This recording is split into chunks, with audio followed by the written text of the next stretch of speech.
Hello, everyone. Today we are going to change the player character. Or we're going to make one of my characters, one of my animals, the player character. This is something that gets asked all the time. So I might as well make a video about it, right? And I'm just going to show you a real quick way on how to do it. There's lots of fine tuning that you would want to do if you were going to make this one of these animals your player character, but I'm going to show you how to get there. How to start that journey. But I'm not going to show you all the little tweaking and everything. And there are things you might need to build in too. So I'm just opening a new scene, a brand new scene, a third person scene. And I'll call this animal player. Animal player. There we go.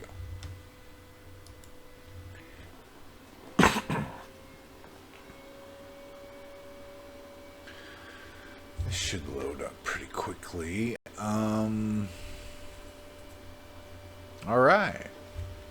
So we have a default third player scene, and if we just hit play, now we're the third person, and we get the default character. Okay. Now changing this is super simple.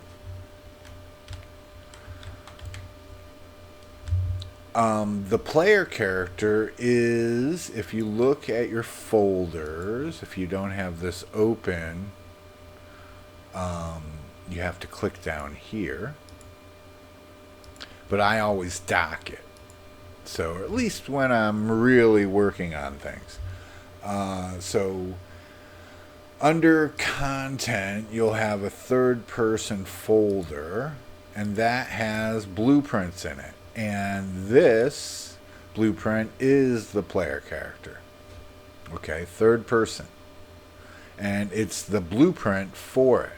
So if we double click on that blueprint, if we click on viewport here, we were in event graph, and then we can go to viewport.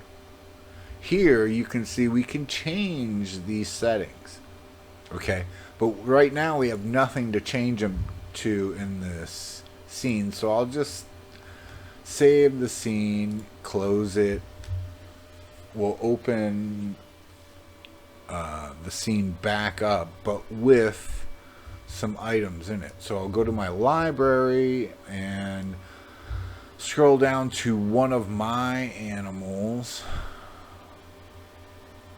So the person who's asking right now is asking about my raven. So let's add that one. But that, like I said, these I'm showing you, but it's not going to be perfect. I don't, right now the player character doesn't fly. So the bird's not going to fly unless you go in and add that stuff to it. Now, I don't personally have the time to add that kind of stuff to all of my animals, but like I said, I can show you how to do it real quickly here. But let's add something else too that kind of more suited to walking. We could do my brown bear maybe, and what else? I think that's probably good. So let's just do two. So here is that scene, or that project that I just created. And now we have our two animals in it. So I can open up the blueprint and go to my viewport. Let's open this up. full screen. And on the side we have mesh. Okay. So we can change this to, let's go Raven first. And it automatically changes the materials. But it doesn't automatically change the blueprint. But we can change that here. And there's the blueprint, the Raven animation blueprint. And automatically you see him start moving. And the only thing you want to check is just make sure the feet are even with the capsule. Now you could make this capsule's huge, so you could make this capsule smaller, and you could just do all that by editing the capsule like this. But to move the bird or the player character around, now you would grab this and move it up or down, and you'd probably want to alter this to like here too, and then move it up or down. But it looks fine the way it is, or I mean the capsule could be smaller, but we're just doing a demonstration here. So that's all changed, and we compiled that and everything, and now we can just start the scene, and now we are the Raven. Just like that, and we can move around. It's not all perfect. Like the footsteps are not like, I don't even know if they're playing. Yeah, there it goes. But all of that stuff would need to be fine-tuned. Like if I go out of this and I open up the Raven. Now the Raven has the animation blueprint. This could be altered. Where are we at here? Oops. Yeah. So all of this could be altered and finely tuned to match a player character or whatever. But one of the key parts to the animation blueprint is usually going to be in the animation blend space. I usually include the animation blueprint and a blend space in there that has kind of basic movement in it.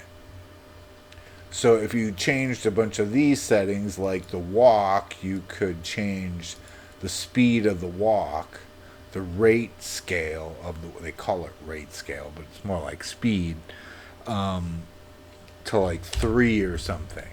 And then the feet would move a lot faster once he was walking. And I think there's like a blend time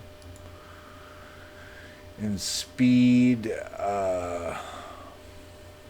Yeah, this might need to be like almost 0.1 or point. I don't know. There's all kinds of little things that you could do to make all of this play better in the viewer, even to the point, let me show you real quick. Where is it? Let's go back in here. So let's say this is so small.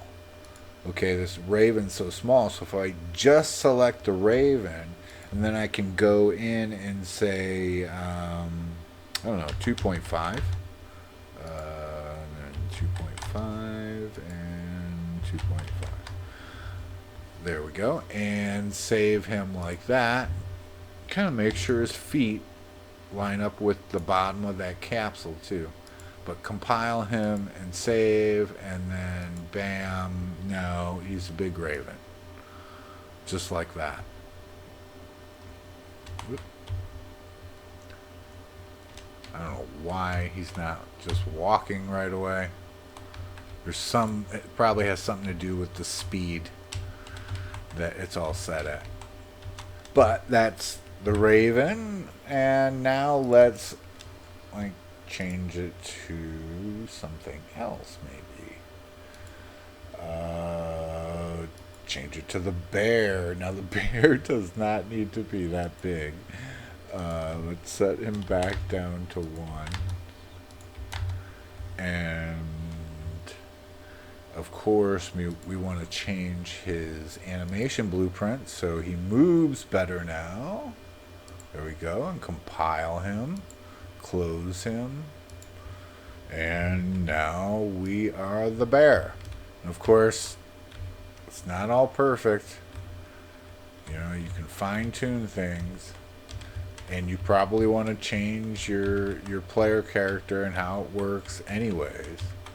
But real quick, real simple, this is how you make or change your player character. Have a good one, everyone.